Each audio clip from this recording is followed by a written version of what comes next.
2008 ജൂലൈയിലാണ് 1840 കോടി രൂപയുടെ കുട്ടനാട് പാക്കേജിന് കേന്ദ്ര ക്യാബിനറ്റ് അനുമതി നൽകിയത്. വ്യവസ്ഥകൾ അനുസരിച്ച് പദ്ധതി ചെലവിന്റെ 75% കേന്ദ്രവും 25% സംസ്ഥാനവുമാണ് വഹിക്കേണ്ടത്. ടെൻഡർ കരാറെടുത്തവർ കരാർ തുകയിലധികം ആവശ്യപ്പെട്ടതോടെ പദ്ധതികൾ നടപ്പാക്കുന്നത് പ്രതിസന്ധിയിലായി. 12 വകുപ്പുകൾ ഏകോപിപ്പിച്ച് നടക്കുന്ന പാക്കേജിൽ ഇറിഗേഷൻ വകുപ്പിന്റെ പ്രവർത്തനങ്ങളാണ് ഏറെയും താളം തെറ്റിയത്. പുതുക്കിയ എസ്റ്റിമേറ്റ് അനുസരിച്ച് നിലവിൽ കുട്ടനാട് പാക്കേജ് പൂർത്തിയാക്കാൻ 4000 കോടിയിലധികം രൂപ ആവശ്യമാണ്. ഇതിന്റെ 1/4 സംസ്ഥാന സർക്കാർ വഹിക്കണമെന്നിരിക്കെ ഇതിനായുള്ള പ്രഖ്യാപനങ്ങൾ സംസ്ഥാന ബജറ്റിൽ ഉണ്ടായാൽ മാത്രമേ പാക്കേജിന്റെ തുടർ പ്രവർത്തനം മുന്നോട്ട് കൊണ്ടുപോകാൻ സാധിക്കൂ. പല പണികളും നടക്കുന്നില്ല, കൽക്കട്ട് ഒന്നും നടക്കുന്നില്ല. അപ്പോൾ അതുകൊണ്ട് ഈ ബഡ്ജറ്റ് അതിനൊരു തീരുമാനം ഉണ്ടാക്കണം, അതിന് ഇത്ര രൂപ അനുവദിക്കുമെന്ന് പ്രഖ്യാപിക്കണം.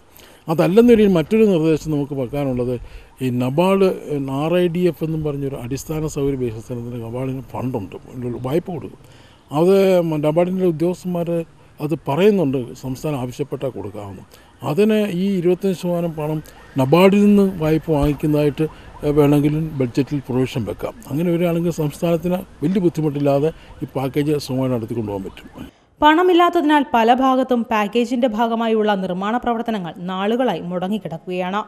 കൃഷിയുടെ പമ്പിംഗ് ചെലവ് സർക്കാർ ഏറ്റെടുക്കും, സംഭരിക്കുന്ന നെല്ലിന്റെ വില 15 ദിവസത്തിനകം കൊടുത്തു തീർക്കും തുടങ്ങി പഴയ ബജറ്റുകളിൽ പ്രഖ്യാപനങ്ങളായി മാത്രം ഒതുങ്ങിയവ ഇപ്രാവശ്യമെങ്കിലും പ്രായോഗികമാക്കണമെന്നും കുട്ടനാടൻ ജനത ആവശ്യപ്പെടുന്നു. ക്യാമറമാൻ സജിത്തിനൊപ്പം സിതാര സിദ്ധകുമാർ, ഇന്ത്യ വിഷൻ, ആലപ്പുഴ.